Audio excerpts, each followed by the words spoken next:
you tired of the daily hustle and bustle, the endless traffic just to get your little one to a good school? GMS Snap Bingo offers a unique blend of academic excellence with a holistic child development in both nursery and primary. We provide a national curriculum with an international touch. Enroll your child today by visiting our campus along Trinity College, Dabigo Road. GMS Snap Bingo, where every child's potential is a reality. Because we care.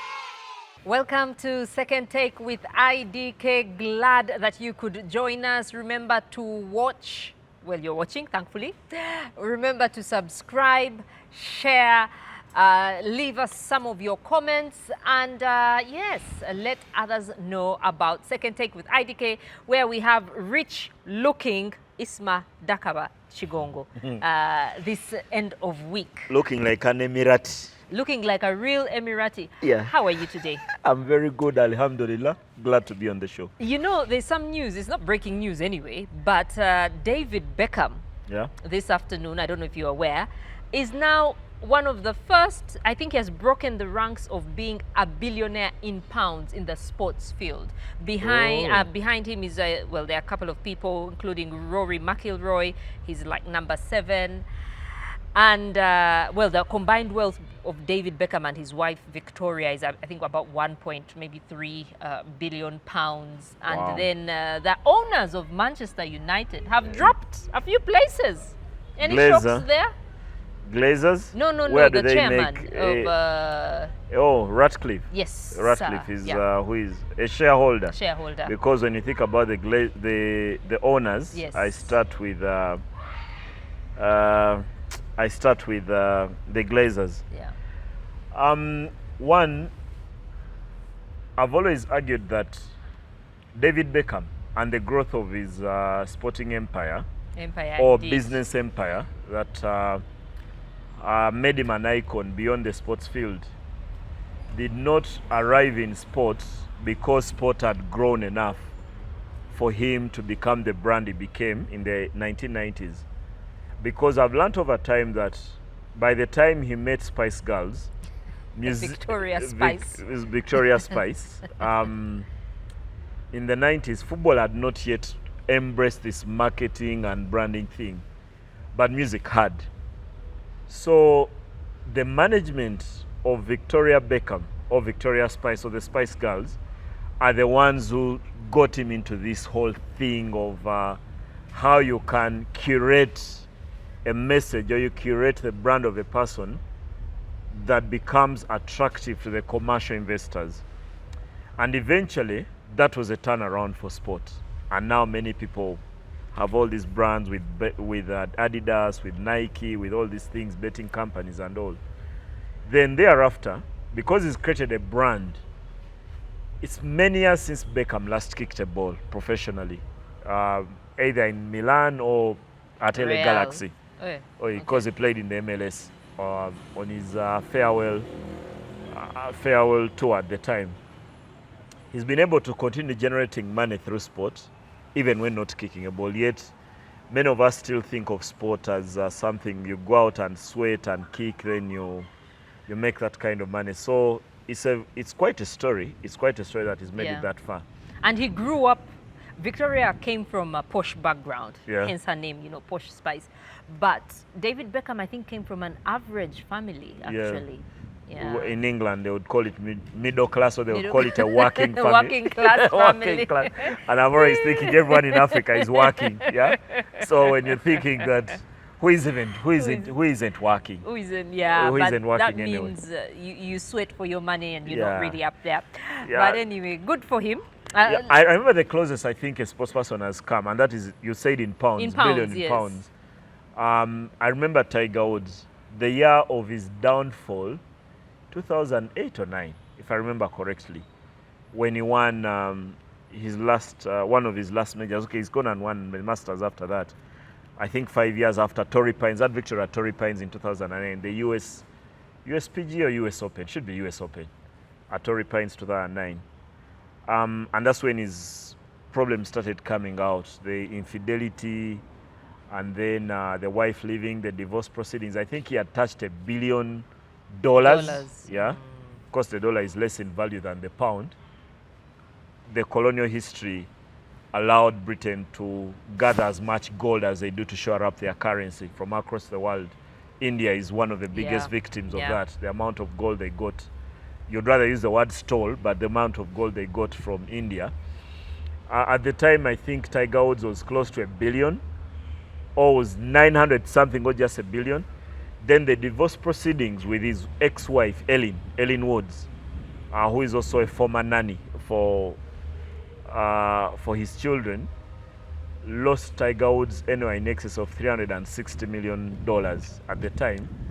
And of course, besides the divorce settlement, he's also lost money through some of his sponsors. I remember one, Accenture, I think it's in computer stuff. Accenture was the first to walk away. Many others walked away in the end, except for one, Nike, the one that signed Tiger Woods when he was still in high school and had not yet turned pro.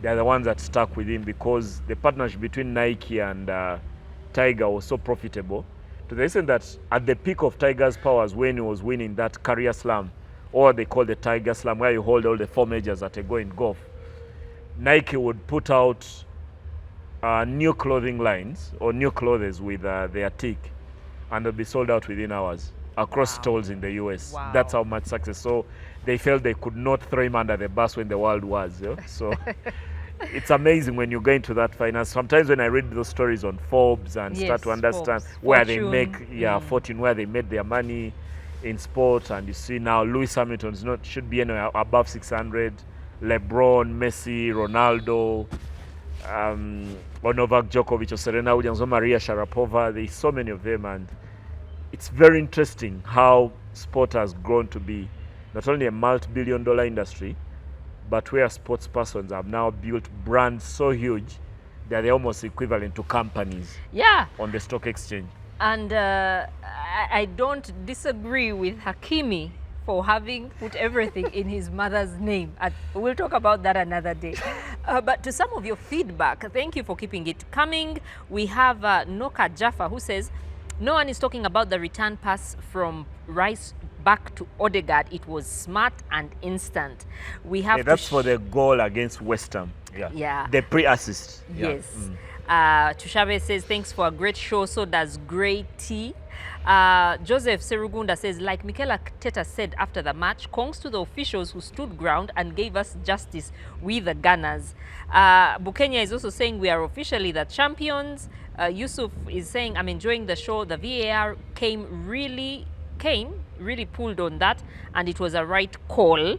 But he's waiting for Al Nassr vs Al Hilal, and of course, the win, I guess, the champions win for Arsenal. But the Al Nassr game ended 1-1. The goalkeeper Al Nassr sold them in literal language. Yabatunze. Considered a goal deep into added time. I think in the 8th minute of added time, a throw in that he just turned into his box. Of course, a bit of contact with his own defender, Inigo Martinez. And eventually, that means that the title will go down to the final if Al Hilal win their game in hand.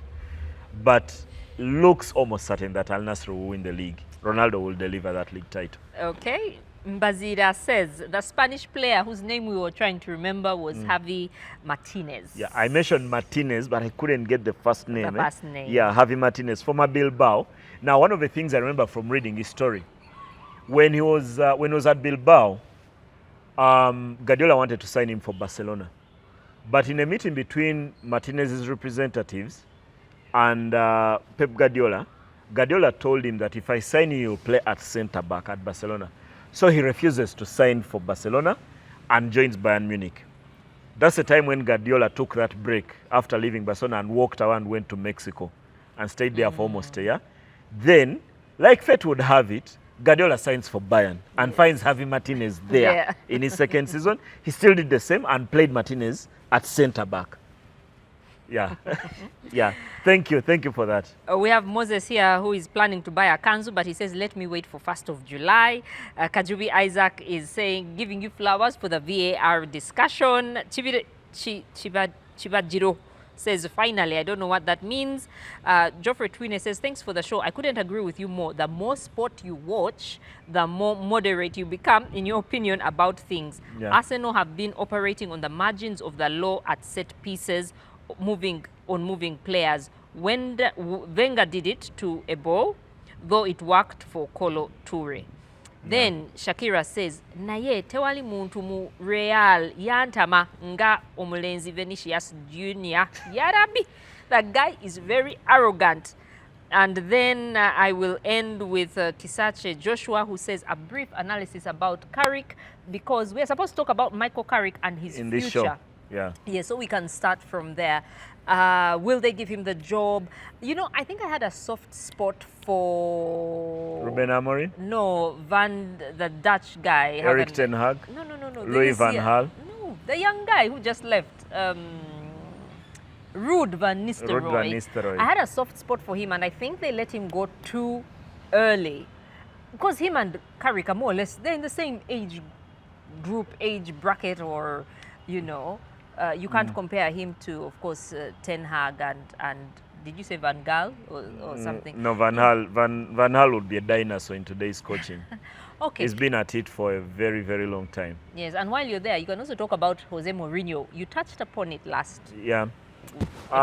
Starting with Carrick.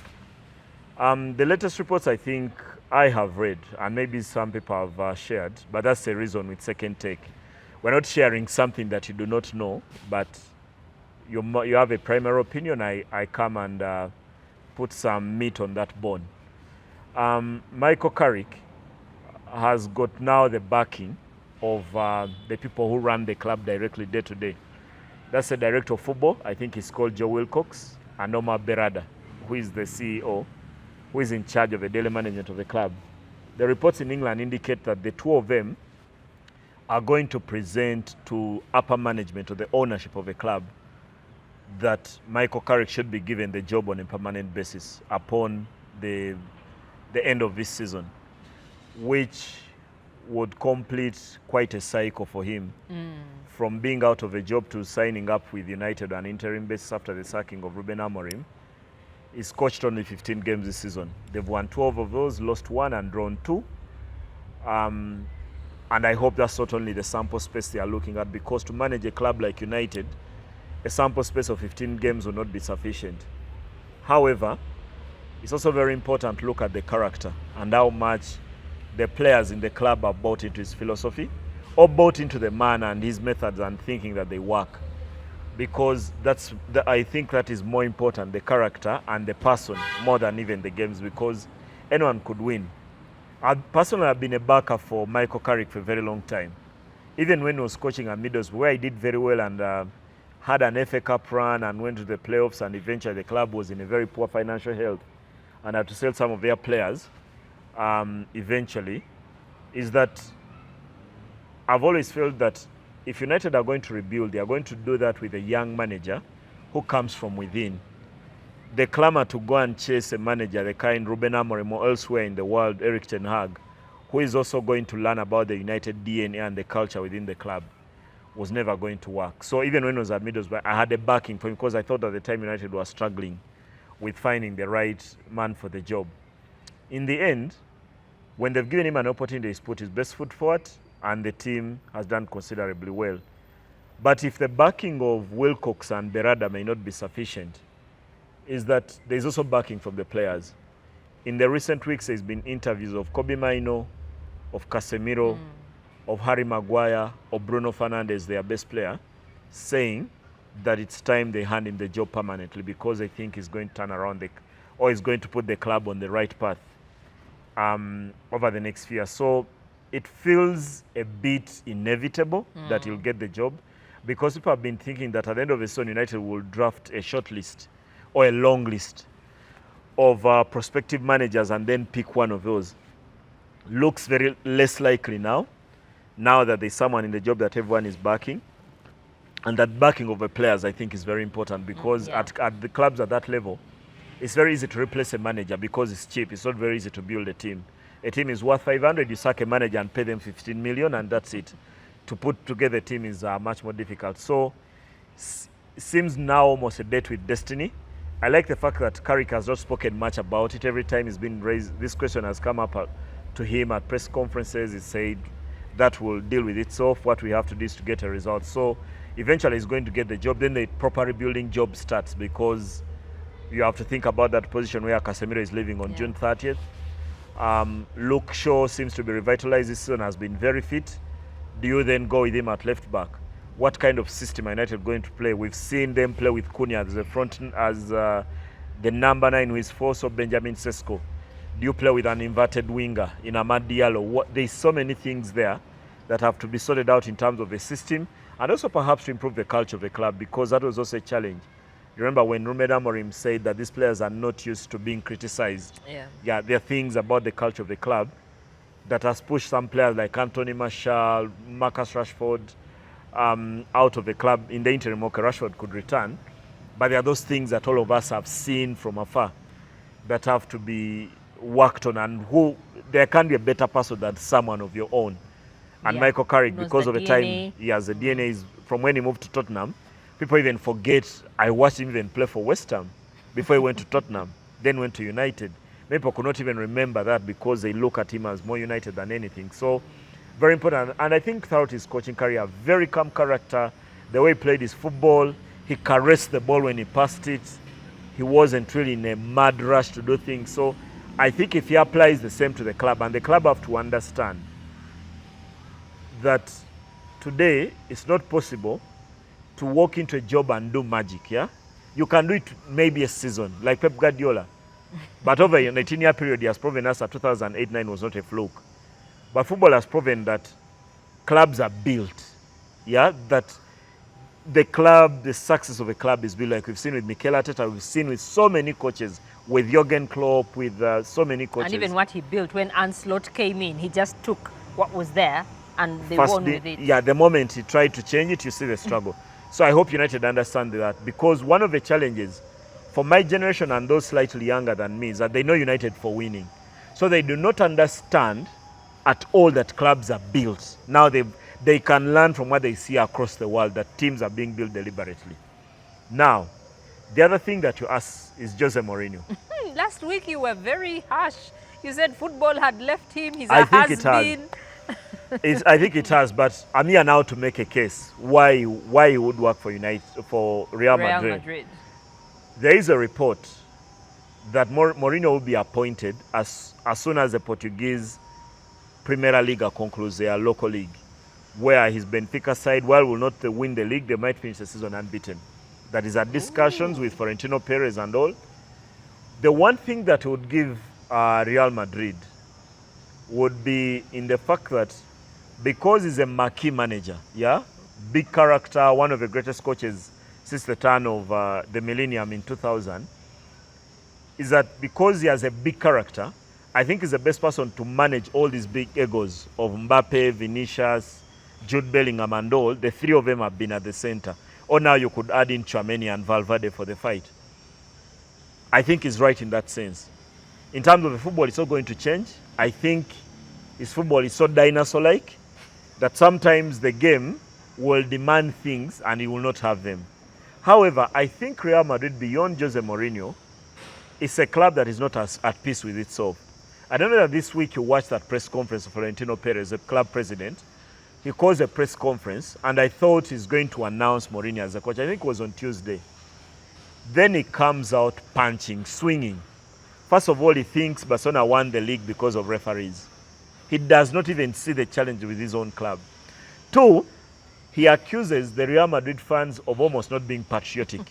He says he does not understand why they were booing the players, because these players are like children who you must handle the same way you handle your children.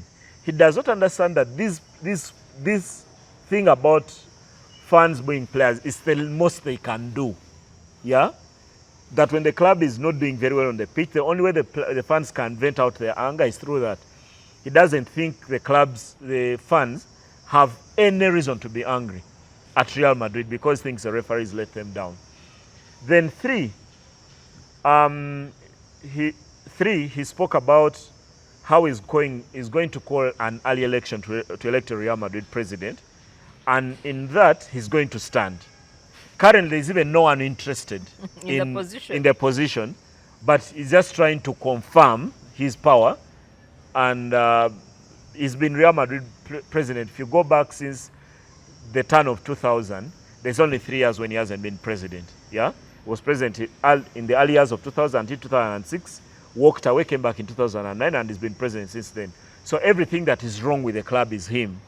So he says he's going to organize our elections and get a new mandate. Which election he'll win, which election he could even be unopposed for. Because, as look at some of the staggering figures that they would want for him, if anyone who wants to be president, you talk about in excess of 180 million euros. Yeah, as a guarantee for the club for you to stand for president. Only Florentino Perez has that kind of money. And even no one has come out to say they're interested in being president. Now, the final one that I found that Perez was actually out of touch with what is happening and what the club needs to do. And the club needs some kind of reconstruction that only he can undertake. He said that while there was a fight between Valverde and Tchouaméni, he's more angry at the fact that the story came out to the public, that is a house fight that cannot come out. Now, Mabel, in this era, if a Real Madrid player is punched and has a wound and walks into a hospital in Nachibembe or in Kabale or in Masinde with a wound, the world would know. Regardless of whether you put out the story, regardless of whether you train behind walls. It's almost inevitable that a club of the stature of Real Madrid, the first club to generate revenue in excess of $1 billion in a year, yeah, it's inevitable. So when he says he thinks it should have been kept in-house, how when a player is in hospital? It's possible for players to fight at training grounds and we never get to know. Yes, they disagree. But the moment one of the players, and Valverde was admitted into a hospital after being punched by Tchouaméni, you cannot stop that.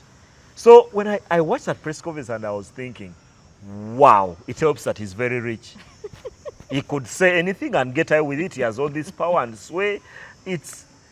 I watched it and I just realized how much chaos there is at Real Madrid, because it's not even just about the coaches. They've sacked them. Alonso is gone. Arbeloa will be gone once the season is done. So Mourinho is the right man for the job? In terms of character, he could be. In terms of the football, I do not think so. So because is it downhill from here, you think? Stability first. I think Mourinho can give them that. Then they can start to rise. Because however much Real Madrid could sink, I don't think they can reach the bottom of the ocean. They have the ability to dope financially, that you will get a situation where money can rescue them from that situation. They have the resources. They have the resources. Because clubs that can sink and go down even after a situation as bad as Madrid not winning anything for 2 years are clubs that cannot solve all their problems with money. But Real Madrid can solve a large portion of their problems with money. Yeah. Which many clubs do not. Barcelona cannot even. Barcelona do not have even the same kind of resources. Yeah. Then a situation Barcelona where they have all these young players because they are broke. Yeah. The moment they have some bit of resources, they are going to buy one superstar. Maybe not one who will kill the development of Lamine Yamal. But it's inevitable. They need to put some pieces in that defense, in that forward position. The number 9 where Lewandowski has been playing. Madrid can easily solve those with money. They paid Bournemouth as much as £50 million for Dean Houston, a player who maybe the world had not recognized how good he was. That's Madrid. So because they can solve some of their problems with money, I don't think they can sink much further.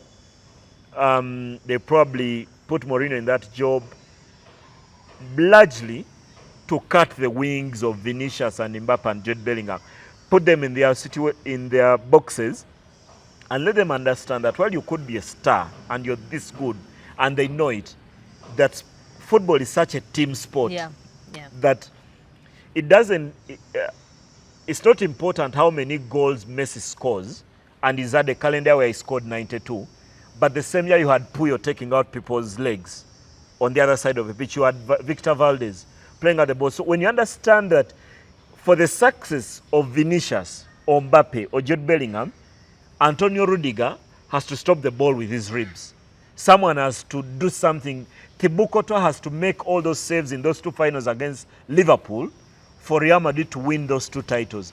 And sometimes for all these superstars, it's very difficult for them to understand that it's such a team sport that a goal scored on the other side may depend on a tackle that saves grace on this side of the pitch. So these guys have to understand, because that's one of the problems they've had under Xabi Alonso. They did not think they have to work extra hard, recycle the ball, drop back and defend. They do not find that something they could do. And maybe Real Madrid are not built for that. Often Real Madrid has been about, you have 60 players at the back. Makelele, Salgado, Roberto Carlos, Fernando Hierro, and Ivan Elguera. Or whoever else they put there, Enrique Casillas. The purpose of the players I've mentioned is to stop the ball. Once they do, then you have freedom for Ronaldo, Zidane, Raul to do their magic and Figo on the other side, and later David Beckham. But the game has moved significantly from that, because coaches are making players do dirty work they would never have done. Because some of the two best coaches of the past 15 or 20 years have been Pep Guardiola and Jurgen Klopp. And their teams have excelled because people fall back and defend. Now, I don't know whether Mourinho walks in and makes Mbappe and Vinicius appreciate that their success as a team is going to depend on how much they also do without the ball. Because that's what Alonso tried, and it didn't work. But at least Mourinho will cut them to size, because he's as big a superstar as they are with what is done in the game. To the English Premier League, Isma, Manchester City got the job done, and for Arsenal against Burnley, is the job already done, and are we just going to discuss how many goals? Because the title race has had conversations of going down to goal difference, which I don't think will matter in the end, to take a miracle for that to matter. There's talk of goal difference for Arsenal against Burnley, and that game does not come up until Monday night. I'm not one of those things that it's going to come down to goal difference, because Burnley have actually become better. From where, ever since they got relegated, or they gave up on the season, I think they played much better. Yes, they were not very good, but eventually lost to Man City by 1-0. In that game, I thought City missed too many chances, but still the final result is 1-0. The other week, they drew 2-2 with Aston Villa, who are chasing a Europa League title and are within the top 5 in the league. So it doesn't look like a case of how many. But you've also got to give Man City a lot of credit for making it this interesting, this late. I'm not one of those who thought that we'll get into the final 2-3 games of the season and the title has not been decided. And Pep Guardiola perhaps showed a bit of his claws this week by choosing to rotate his side. Rested Haaland, rested Doku, rested some critical players in that side. Nico Riley did not even make the bench for the game against Palace, and then they weren't comfortable by 3-0.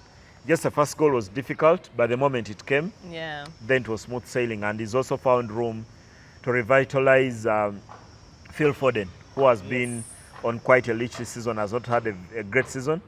So he's made it interesting because it's 2 points, so Arsenal have to win again. And luckily, this week, if they win their game on Monday, they go 5 clear, because City are not in action because of the FA Cup final, which will be the biggest game. But it's very possible. I think if Arsenal think goal difference is going to matter, they've got to start like a house on fire for that game against Man United. It's at the Emirates. There will be 60,000 voices. The decibels will be very high, just ensuring that Arsenal get over the line. But I saw the other week when they played against Fulham, I thought it's the best game they've played in a very long time, in almost 2 months. So I think they've got to approach the Burnley game with the same kind of mentality and technical approach on the pitch, like they did against Fulham, where you walk out and you invade the opposition like a whirlwind. And they have no answers, but before they find them, you're 2-3 up, then you take off Bukayo Saka like they did. I think that's the only way they've got to play that. I cannot imagine any other, because it's not the kind of game where you're going to rotate. They've had an entire week off. So there's no excuse of thinking maybe Gabriel sits, maybe Declan Rice sits, maybe Victor Ekere sits. No. You have to start. You go with your biggest, your first 11, because you could even win the league on Monday. Okay, maybe not on Monday, but on Wednesday. You beat Burnley, and City do not win at Bournemouth on Wednesday next week. That's a tricky one, though. Yeah, very tricky. Then thereafter, you're champions with a game to spare against Crystal Palace. So perhaps this is the one that clinches the title for the Arsenal, and they've got to head into the game with the right mentality to get the result they desire. Okay, on the other end of the spectrum, we have West Ham visiting Newcastle, but there might be some changes because this is the last game at St. James's Park for the team. So are we going to see farewells from Dan Burns, Anthony Gordon? Maybe Kieran Trippier. Yeah, At least that Kieran one. Trippier. Yeah, that one has been confirmed. He's not returning to Newcastle next season. There is a bit of mystery and a cloud around Anthony Gordon. No one knows where he will end up.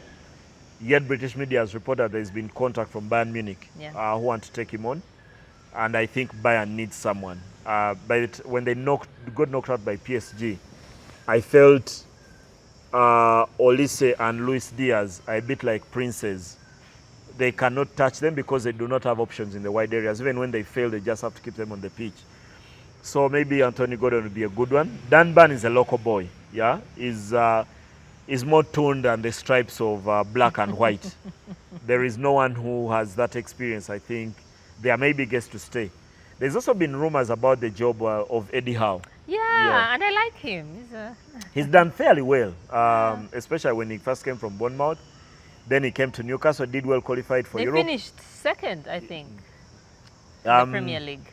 Second would be too high. Maybe they didn't, but but they were in the Champions League places. But they haven't kicked on since then. The curve has gone down quite a bit, and this one has been difficult. There's phases when they've gone 8 games without winning. By the time they won their previous game, I think by 3-1, I need to remember who they were playing, they had been very poor. And these days, they don't beat Sunderland. The Tyne and Weir derby goes the wrong side. So there's a lot of questions. So, and we're talking about arguably the richest club in the world because they are owned by Saudi. And you've seen their shirt sponsor is actually the Saudi Tourism Board, SELA. Yeah, the one that sells the country to be open for tourism. So there's a bit of questions there, I think, with Newcastle. But maybe those will be answered after next week when the season is done. The bigger questions will be answered, I think, are with West Ham. Yes, hard done by that result against Arsenal, where they played well enough for a draw. But for VAR, now they find them situations with the same points they had the previous week. But luckily for them, is that this week Tottenham could not also win their game against Leeds United. They managed a draw. So West Ham have an opportunity. If they could win their game, they could climb out of the bottom 3 and then pile the pressure back on Tottenham, who do not play this weekend because their next game is against Chelsea at Stamford Bridge on Wednesday because of a FA Cup final. So Nuno Espirito Santo and his West Ham side, they've done enough, I think, defensively over the recent past to put themselves in this situation. But the goals sometimes can be very hard to come by. That's why they have to wait for set piece for Soicek. Jared Bowen has not scored as many as he often has in other league seasons. That's why they find themselves in this situation. So they have to go there, and it'll be very interesting that if West Ham get a result here, then relegation will be decided on the final day of the season. And we end up there, then I think that's what football fans live for. Yeah, to get to that final day, relegation not granted, the title not granted.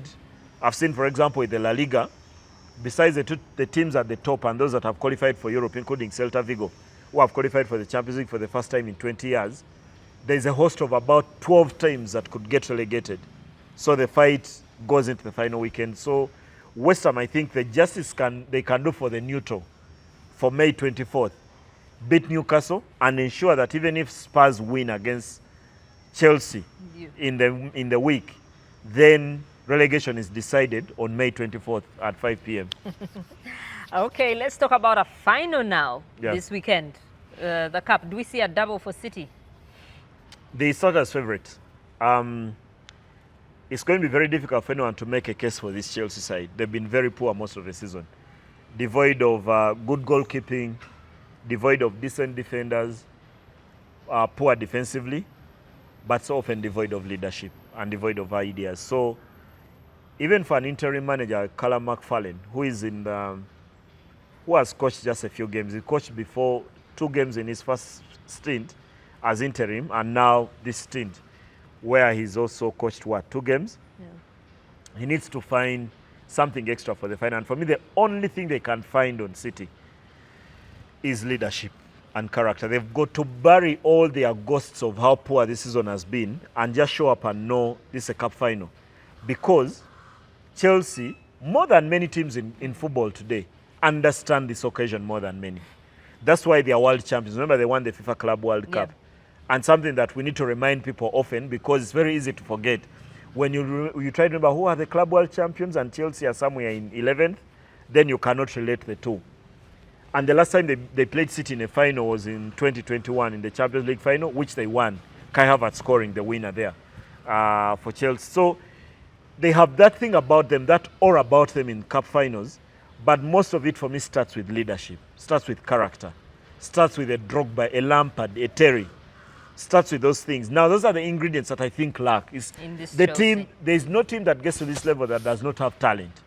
You have the talent, but they have characters in that side. We've not seen enough. Maybe with Pedro Neto. Sometimes I speak of Alejandro Garnacho and you think I've met him and do not like him. Because sometimes his character and his product is a bit obnoxious. And there's so many players around there. Liam Delap is another. So they've got to show up in that final and show a lot of character against what would be a machine. I don't know how often City or Pep Guardiola lose finals. Yes, they lost the last FA Cup final to Crystal Palace, but there are not many that he has lost over his career. And many of us can understand, we know what City are going to do. Keep the ball, get it into Haaland. Doc is going to try and beat Malo Gusto for most of the game. Bernardo Silva will try to help them contain the game. Where he will defend well. Even Nico Riley will come into areas in midfield and get into the box. If he gets a header, he will take it. It's very easy to explain what City will do. Now, it's very difficult to explain what Chelsea will do. So for me, it starts with character. Reece James is back fit. Came off a bench in that game against Liverpool, the 1-1 draw. Do you then start him? Does he have 70 minutes in him after that long spell out? If they create chances, João Pedro, will he take them? Pedro Neto, the right decision making in that area of the pitch. Then the goalkeeping. Whoever they pick in that goal, either Sanchez or Jorgensen, and I think Guardiola will pick James Trafford on the other side because he's been his cup goalkeeper. Won't that goalkeeper make a mistake? Either Jorgensen or Sanchez, because there's been a catalogue of them for Chelsea this season. But should be an interesting final. However, at kickoff, you could easily say Man City 70, Chelsea 30. In terms of percentages, chances of winning. But that does not mean that Chelsea cannot win. Like I started, there is no team, I think, in the recent past that we all know that shows up for finals. To the extent that even when they are very poor, they still found a competition called the UEFA Conference League and went there and won it. That's Chelsea. They find a way to win some kind of title. And they could show up for that cup final on Saturday. Okay. You talked about the aura of winning. So when I started by asking you about the double for City, here locally we also have the Uganda Cup. Does Vipers have that aura of winning because they are in action against Kitara? They've won the Uganda Cup on 4 occasions, and I've also won the League and Cup table, I think, twice. So they coveted Salongo, like we used to call it, something that Villa coined, because for a very long time Villa were the only team to win the league and the Uganda Cup in the same season, and that's how Salongo came about. Yeah?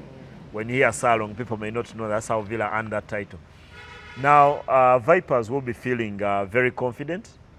They do their first leg away in Hoima against Kitara. They have a second leg to come. They should be able to win that. But that's difficult game because of the way Kitara play. Take no prisoners, hack a ball, hack a man, take out an opponent. Wasabosa is a master of all those. If the game is 0-0, you haven't lost it. Wait for a corner, wait for a free kick, you could have a chance. But even if they do, they'll walk into a final maybe against Villa, because Villa have a 2-0 lead on URA. Villa won the first leg away from home at Nachivubo. Now the second leg to come at the Fakadiba Stadium. And Villa could be the other team on the other half of the draw. And Villa have not won much in the recent past. They've not won the Uganda Cup since 2015. Yeah, that very controversial game in Intungamo. The one that made me think I hate Robert Doné, the referee at the time. That game actually played on the same night Barcelona beat Juventus in the Champions League final. And So Villa have an opportunity to get back to that winner's circle where they haven't been for some time. Yes, they won the league 2 seasons ago, but it's gone a bit quiet, even with the rebuild they've had. I think everyone who watches Villa knows that for all the good things we've spoken about, Zeljko Kovacevic, the coach who is there at the time, they are short, I think, in the forward areas. They do not score enough because they create chances and miss them. They are probably the best defensive side. They found a very good goalkeeper in David Lukwago. Their midfield is very workaholic in the way they do their business, but they need to find goals in there. But before they get to that, they have an opportunity to knock out URA and maybe earn a shot at either Kitaro Vipers in that cup final and win your 10th Uganda Cup, because this win your 10th Uganda Cup, and they haven't been in the winner's circle for that, like I've stated, for a very long time now. And then Villa? Yeah, that's the one I was mentioning, Villa against URA for that second leg. And URA will be very angry about the manner in which they lost the first leg. Yes, they had conceded a goal against Villa, which was not pretty, and Villa had been the better side. But then the second goal is a back pass from the URA captain, I think Moses Aliro, to the goalkeeper, and the ball and the goalkeeper head into different directions, and the ball goes into the net. So I thought that snuffed out URA's challenge, especially in considering that goal came deep into added time after the 90. If they had lost 2-0 in first half, and that was the game, understand. But when you lose 2-0 and the second goal has been considered in the manner that URA did, then you start to doubt whether you have an opportunity, to make it to that cup final. Well, but there's some very great news for Uganda, the under-17s. What a dream start by beating DRC 3-0, and now we have Cameroon next. Yeah, if they win their second game, they will already have superseded what the previous team had done. And maybe that confirms that interview that their coach, Larea Kingston, gave the Daily Monitor, done by our colleague Fred Mwambu, when he said that he thinks this team is better than the previous team. But also, there is a more deliberate effort by Larea Kingston to accord the players a bit of freedom to play, more than Brian Senyondo would. And it showed in that game against DRC. I eventually won that by 3-0. And I thought the team seemed to be aware of what they wanted to execute for long periods of that game. So now they get a result against Cameroon, then they are probably into the quarterfinals and in the top 8. From this tournament that is happening in Morocco, and Uganda is in Group B, where there is DRC, like I mentioned, and Cameroon and Ivory Coast, the top 10 teams will qualify for the World Cup. That means the top 2 from each group are through, and then thereafter the third place team will play some sort of mini tournament in a semi and final. Then they will join the other teams in the World Cup that will be played in Qatar later this year. So very good start, a lot to chew on and enjoy, and a lot of flowers to give Larea Kingston, because some of the things that happened in that game he had promised us that they would happen here. But I've also seen some Nigerian bloggers who are debating the age of the Ugandan players by using the facial features. An under-17 tournament where they think some of our players do not look 17. Well, it shouldn't be Nigeria complaining, of all countries. Not that I have it shouldn't be any African country complaining, because I'm sure it is something that has happened maybe in the past for almost all African countries. What if it's not happening now? What if some teams have solved it? Teams have solved it? I thought they're the ones who enabled it. Okay, they have now stopped doing it. Maybe. Yeah. Well, when you steal and become rich, then you start to fight people who want to steal from you. Yes. Yeah. Robin Hood. Is that what you said? Yeah, you steal from the poor, from the rich and give to the poor. Okay, for the Women's Super League, who will take it? All signs point to Shikopret winning that title. The games will be played on Sunday, May 17th at 10 a.m. There's only 1 point difference between Shikopret and Kawempe Muslim. Kawempe Muslim, of course, are the record champions of this league. They've won it 5 occasions. So Shikopret play against Shimaroons in the final day, and then Kawempe play Olila. Kawempe should win their game, but it won't matter, because Shikopret have 50 points and Kawempe have 49. If Shikopret win, then they can tell their story as champions, considering that they've won this league before, got relegated, got back, and now are going to win the championship. Kawempe will always look back, I think, for me on that penultimate round where they stumbled. They drew 1-1 with Kampala Queens if they do not win the league. But also Shikopret, if they was to squander this, may not be about what they do on the final day. They drew with Uganda Matters on this penultimate round. They were beaten, actually, by Uganda Matters by a 1-0. And that is what kept this alive, because the title was gone. The title was gone before the final round of the season. But for everything, for all the steps that women's football has taken, for them to even head into the final day of the season with a title to be won or lost is a big bonus to what the kind of work that these teams have done. Yeah, it's good that there's still money, and whenever I think about what's happening with the other teams, I feel a bit happy to know that they have made it this far. They are playing, yeah. But it's because also they have a bit of funding. I don't know how much of the sponsorship they receive, but at least I know they have backing from Finance Trust Bank. And I know one of the people behind the camera, Rasta, would know how much of the billions announced that the clubs do receive in terms of a cash injection. Yeah, because most of the money goes into running the league and marketing the league. So the exact figures, when you see 1 billion, it's very possible that clubs receive anywhere less than 20 million shillings or 10 million shillings a season. It's very little. Yeah. But luckily, most of them, because are school-going children, Kawempe, Uganda Matters with the scholarships, she cooperate with Makerere University Business School. Yeah, there's so many things you can manage. Makerere University is also one of those, St. Noah, Olila High. Yeah, there are many things you can manage with those because their demands are not like Mabel's and I. It's a lot different when you're working with young people. Yeah, and speaking of which, there was some very sad news about a basketballer who passed on after a surgery gone wrong. She died before the surgery? So it's a very troubling story when you get into the details. Because I first saw it posted by people who are basketball extremists, including my friend and brother Albert Ahawe from Ontongam. Is that they posted that a girl, Maxine, had died during surgery. So it did not strike my mind that she's someone I knew. Yeah. Then as the story started coming out, got to learn that this is actually a girl from St. Noah Girls' School. She was still in high school. Yeah. Her name is Maxine Anyango. Maxine, like I said, a student at St. Noah, died at the age of 18. So recently, we're doing a bit of Uganda Secondary School Sports Association sport, and mentioned that they have ball games that were played at Seroma Christian High School, Namirianga and Seta. Currently, as we speak, they're in Lira for the football championship. Yeah. I know Bukedea were knocked out. Bukedea Comprehensive were knocked. One of the Bukedeas was knocked out. With all the money. Yeah. do we still have the money? I know Bukedea were knocked out. And Chitende survived and a few of the others. Then there's also the ball games too. So recently, during the ball games that girl, Maxine Anyango, was part of that team.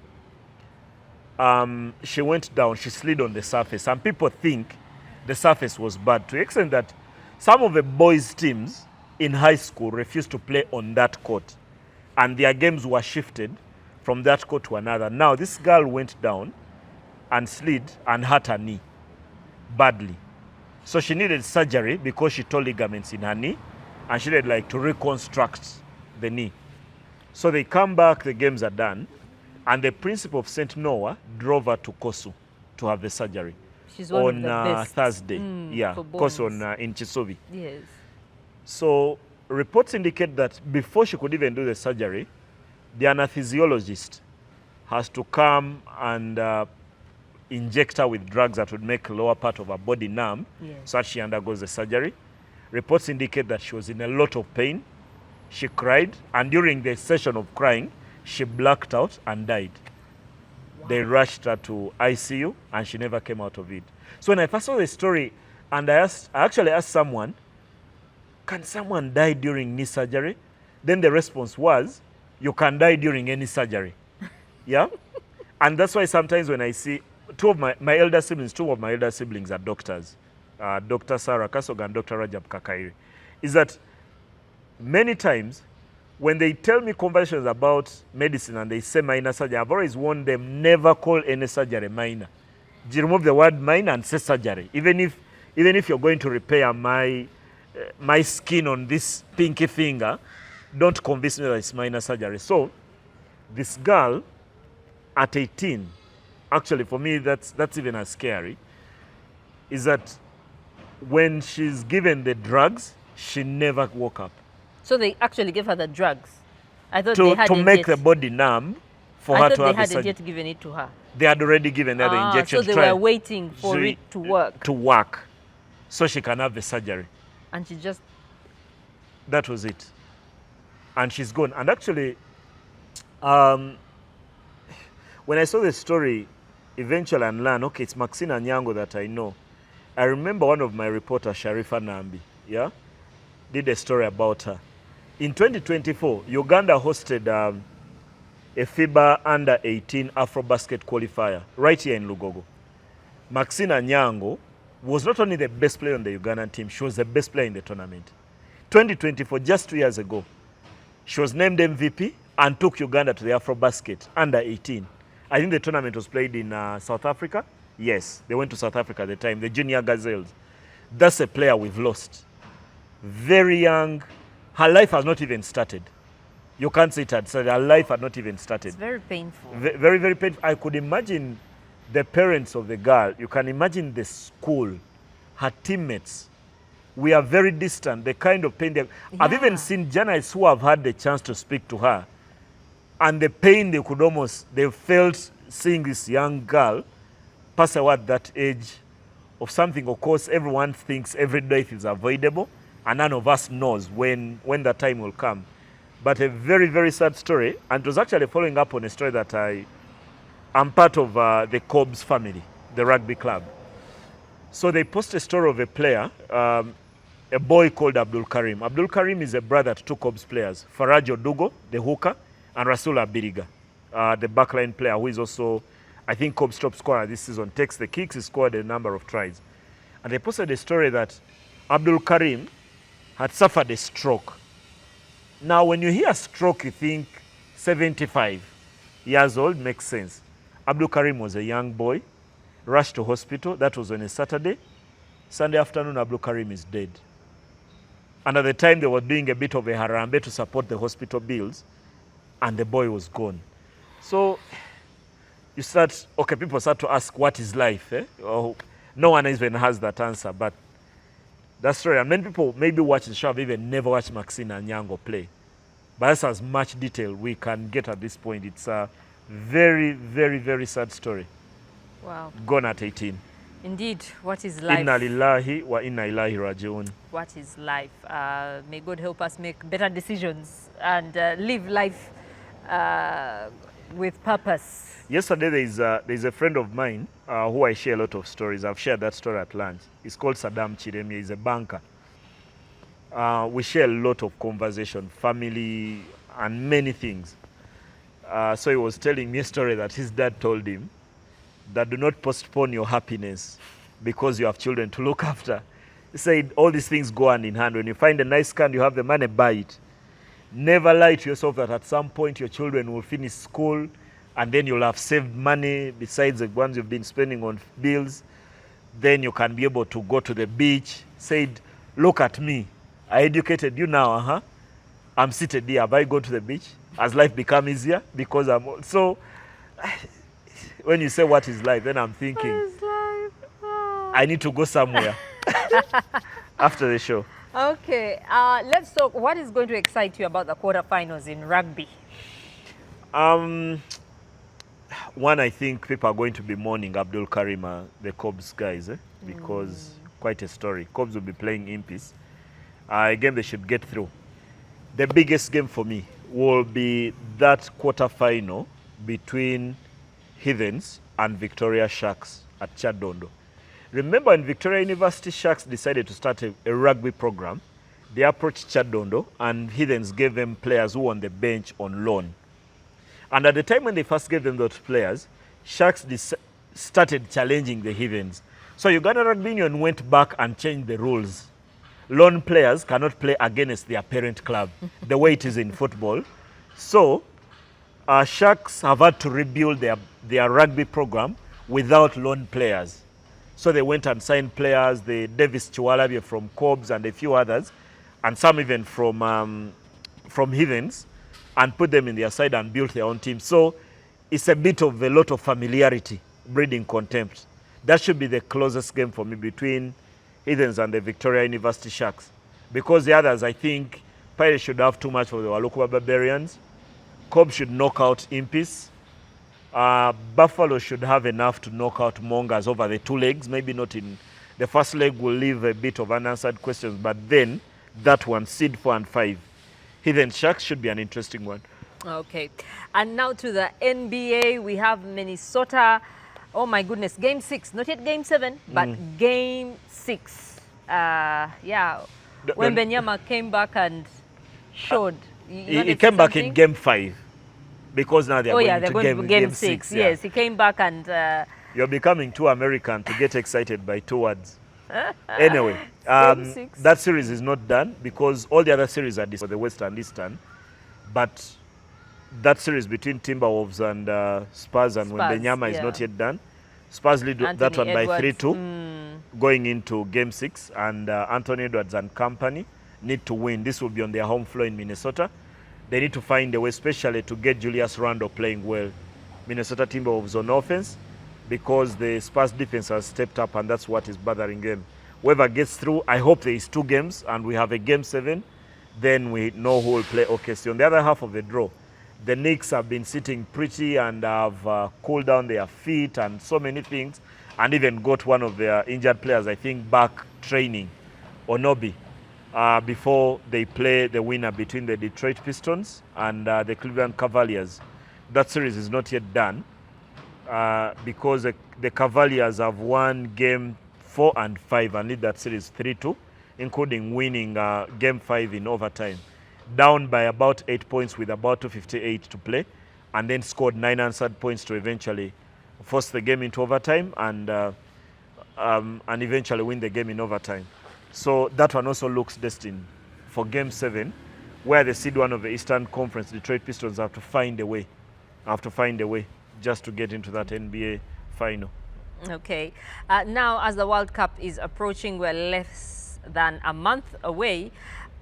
We have the coaches are releasing their final list. So we have Didier Deschamps, you know, with Ousmane Dembele, Mbappe, Olise, but no Kamavinga. Has not had the kind of season that would make him, yes, he plays for Real Madrid. I think has not had the kind of season that would make him the big story of an omission. 1, because of injuries, but 2, because he's lost his place in the Madrid team. But secondly, why for me it makes a story is that you look at that team and it's filled with attackers. And not enough. I think they've named only 5 midfielders in that team for France. And Didier Deschamps thinks they are going to win the World Cup or they win games by overwhelming teams going forward. When you have Mbappe, you have Dembele, you have Olise, you have Marcus Thuram, you have Desiree Doué, Jean-Philippe Mateta and the others. But the team looks very thin in the center of the pitch. And when teams put pressure in that area, and when you might think it looks very thin, one of those players is N'Golo Kante, way over the hill, but still useful for France and in Turkey where he's playing his football. But would it be sufficient for a World Cup that is 3 games in the group stage, then a round of 32, 16, 8, semi, then a final? And the captain, what's his name? You're talking about Kolo. Randall Kolo Muani? That one is out. The captain of the French team. Kylian Mbappe now. Is it Kylian Mbappe? Yeah, he's been given the armband. I thought it was some guy who used to play in the Premier League. I've forgotten his name. Not Kante, not because when you go through the team, you will not find a Premier League, because the biggest on this team is he used to be in the Premier League, but he's not there anymore. Mbappe is the captain. Yeah, Mbappe is now the French captain. And if he goes this way, first of all, he started young. He has an opportunity to win a lot of titles. With this side, he's already won a World Cup. He could win another. He's already played a World Cup final. Maybe it's not even part, because you see the defenders include Luka Dean, Malo Gusto, Lucas Hernandez, Theo Hernandez, the twins, Ibrahima Konate, Jules Kounde, William Saliba, Dayot Upamecano, and Maxence Lacroix, the one who plays at Crystal Palace. The name, when you see it on the shirt and don't read it in French, you could probably read it Lacroix. Yeah? And I can imagine listening to Luganda radio doing commentary. Many people are going to be reading it during the World Cup as Lacroix Agukubieyo. Yeah, but the name is totally different. But the team is filled with so many attackers, I think more than they need. I think if you're France, when you have Mbappe, Olise, Doué, Dembele, Bakola, and Marcus Thuram, you have enough in terms of goals. Because all these players are different. Some play from wide areas, some are central like Marcus Thuram, but somehow, and then there's Ran Chakri too, then they still have room for Akliche. I think he plays for Stade Rennes. Is he the one I meant? No, not the one. I think the one you meant was not named. Yes, because this is a a final former 20 captain of France. Yes. Who used to play in England? I forgot. Not his in name. England, because the previous Not captain. in England, sorry. I think it was Karim Benzema was a former captain. So has N'Golo Kante been a captain of this I'll team. send you the name when I remember. Okay. But we'll be talking about that as we prepare for the World Cup. I'm so excited about that. But why should we be concerned, or why should we take note of the cricket cranes who are in India? Because they often host us on their chairs. But that's not the major reason, yeah?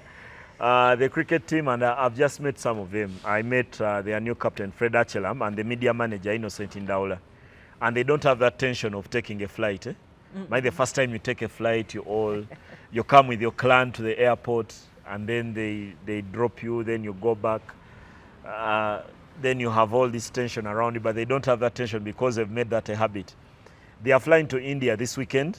They are going to be hosted by the Mumbai Cricket Association, probably the biggest and most profitable cricket association in the world, because they've had one, Sachin Tendulkar, but two, a population that loves cricket. I think the population of Mumbai could be a combination of several countries across the world. And are they slightly more than 1 billion now, Indians? India, yes. The country is more than 1 billion, and Mumbai is the center of all that. Mumbai and New Delhi are the center of that. So the national team, the cricket cranes, will be there.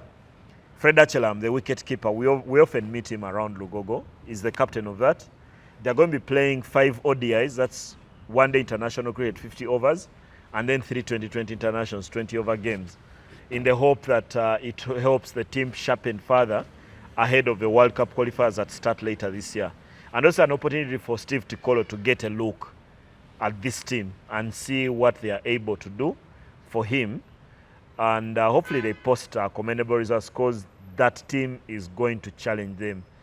A reserve side for a state like Mumbai would be able to knock you into tomorrow.